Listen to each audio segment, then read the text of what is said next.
At some point, I always knew if Drake were to really be taken down, you would need to involve the women. Go do your Googles. You'll see Drake with a lot of Joe's. All the other OVO dudes kick it with me. You're the only one that, like, avoids me for some strange reason. They pretended to be friends during the pandemic and fake squash stuff. This is a classic tale that involves women and egos. Joe Budden and Drake have both had dealings with each other's baby mothers, and we know how that can go. But to really understand the story, we have to take it back to the very beginning. Joe Budden was an early supporter of Drake and has never been shy to express his admiration for the man. In the same breath, his classic mixtape series was very influential to Drake's sound as well. Before So Far Gone, Drake is invited to Joe Budden's girlfriend's party, and this is where this video is taken. You should be proud. What's going on? Tahiri looks great tonight. Congratulations. Tahiri looks great. Unbeknownst to Joe, Drake already had a thing for his lady, Tahiri. Drake and I was getting to know each other.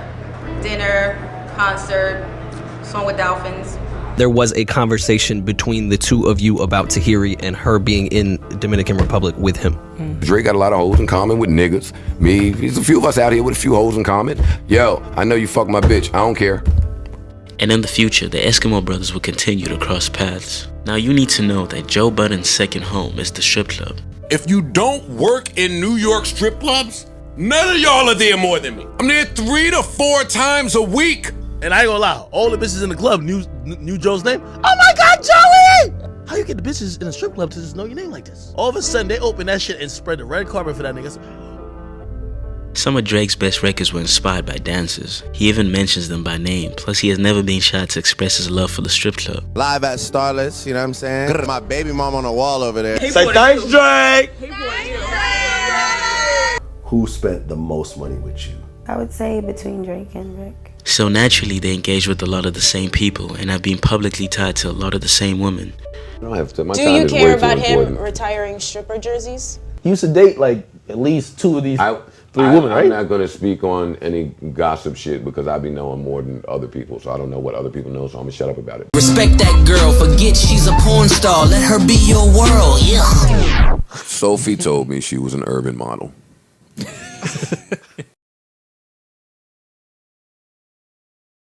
Before any sort of beef went down, they had been friends for years and would hit each other up just to talk shop. Drake at times would hit him up to check the temperature on certain women, but that's later in the story. Drake calls me while I'm in Sin City. He called me and he asked me some shit that'll remain between him and I. Let's get into the start of the beef. By the time Views dropped, Joe had already started his podcast, and during his review of the album, he sounded extremely passionate, as he always does. Views tells me something is wrong. I turned the 6 upside down. It's a 9 now. I think that kid on that album that I heard sounds real fucking uninspired. I think you are so much greater than me. Because my only point here is I think Drake is greater than even Drake knows for himself. It wasn't a unique criticism either. Many people had similar things to say about the album. The energy he had portrayed on his projects beforehand was missing from Views. Joe was also worried about Drake's well-being as he could clearly see something was wrong. You talk about a man that has been hinting at stuff. This meticulous man has been hinting at things. I'd be damned if something happened to Drake because he feel like he don't have no one to talk to. Just go listen to the end of Views. I think he is fighting a huge fight behind the scenes, but he has to tippy-toe.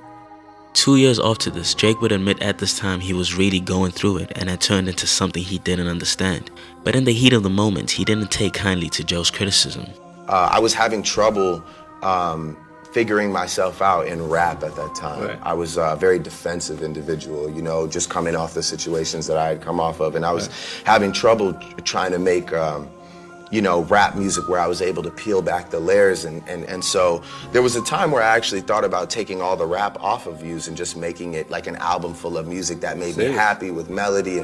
The first disc came from the song No Shopping with French Montana. Before this record came out, French teased it in a Snapchat video. Bird, I ain't never take a first shot. Pump it up.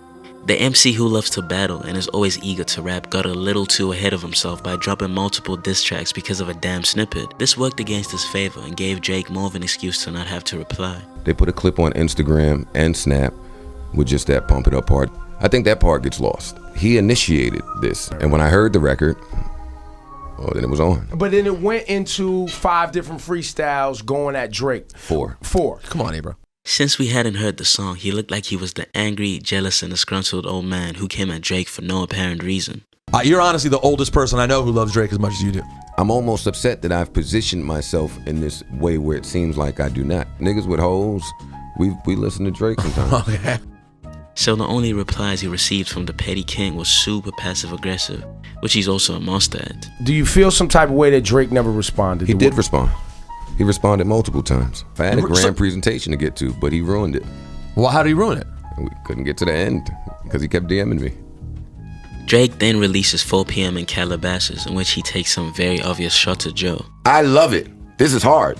We all should love it. Actually, the takeaway from this should be, whether you think Joe Budden is crazy or not, you didn't get this Drake on his album. He then dissed Joe again in 2018 on diplomatic immunity. A clever play on words, but at this point it's starting to get weird. Why keep spinning the block on somebody who you claim is a failure and a nobody? Especially when you then retaliate when this individual came at you. You were sending DMs and acting fake when clearly this was bothering you. And I thought the shot was great and clever, and I'm glad that he made it seem like y'all were friends and then did the shot. I respected that more than anything. That was the okie doke. Chess move. That's not trash that a nigga does that 2 years 2 years after? Yeah, it's trash.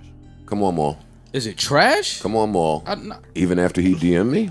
That was a chess move. Set you up. And told me that he supports me? Damn, my nigga, you gonna DM me and then turn around and like, damn, that's craziness. Whatever he got with Joe is some other shit. I think it's women between them. Like, it just boggles my mind that Drake, the biggest artist on the fucking planet, this isn't the first time he's addressed Joe.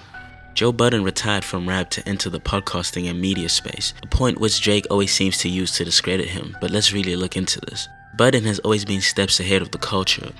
During his prime, he worked on Hot 97 as a radio anchor and was told by his label he couldn't do it because it would confuse his fans. $250,000 a year to do radio at 24 years old.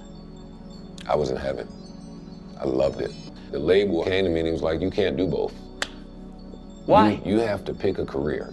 Fast forward to now, we have artists who have booming rap careers and successful podcasts. He was also super early on the YouTube vlogs and was clowned heavily for that. And now this is something that every artist is encouraged to do. Clearly, being a culture commentator has always been a strength of Joe's, something that makes him millions now.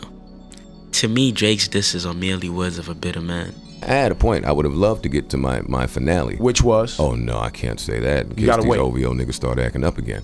I just know a lot, that's all. In the back of my mind, at some point, I always knew if Drake were to really be taken down, you would need to involve the women. I believe Joe knows certain things about Drake which would shock the world if revealed. He keeps hinting at knowing a lot more about Drake than most, especially when Drake prides himself in taking people's girls or pushing that narrative. The only person he hasn't gone down this road with is Joe Budden. Drake smashed your girl. Jesus. The fact that you put that wife line in it, first of all, I see what you lay with, I see what you create with, I see what you walk with. I don't want you actually saying my wife's name, I don't. Somebody might misconstrue that with you actually knowing her or something like that. I'm not with that. We're not gonna play with that.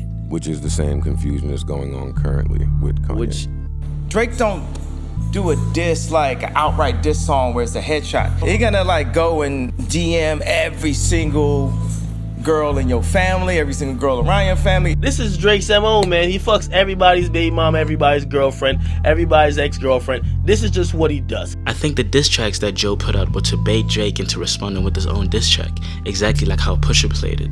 But Drake didn't bite when it came to Joe, and instead he played petty games with him behind the scenes, throwing a few jabs and then making friends with them again. Now, I know that this just seems to be our relationship at this point. That's what I keep telling him. You playing cool with niggas that's not really cool with you. Let me remind you that this is the music industry. Drake pays attention to everything, so there's no way he doesn't see the time he's being praised by Joe Budden. I believe he simply chooses to ignore them all. Another thing Joe is notorious for is pool parties. During one of the lost pool parties, Drake got on Joe's live to troll him, telling him to play one of the diss tracks to see if it'll ring off, amongst other things. Back to being passive-aggressive again, while still throwing low blows. Yo, but let me ask you, why are you trolling me this way, honestly? Like, you don't think it's hurtful to me? Why? What do you mean? It's with an encouraging undertone. But all the other OVO dudes kick it with me. I know. Everybody fucks with you. You're the only one that, like, avoids me for some strange reason. Never avoid you. I just don't see you. We're never in the same place. We have an interview to do for like when the album's ready. I don't want to do this right now. For the next 2 years, Joe would be a lot more diplomatic when it came to any Drake topics. This became apparent to me when CLB dropped. He was clearly holding back on what he really thought about the album, and instead he chose to big up Drake, as he always does. I'm not rushing to no take. Y'all saying it's mid. I'm saying if I got Kanye last week and I got Drake this week, I sit in a pretty good spot no matter what I think of these albums. Tell me what you think. Enjoy the music. See, I want to get back to that. Don't restrict me to having to have some grandiose take off of 2 listens. Let me go finish experiencing this.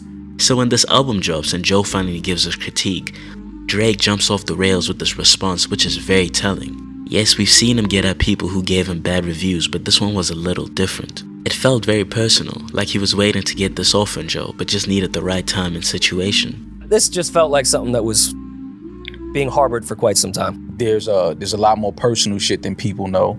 I just felt like Drake said, oh, you finally said my name again? It wasn't. Now I could say everything that I've been wanting to say because they pretended to be friends during the pandemic and fake squash stuff.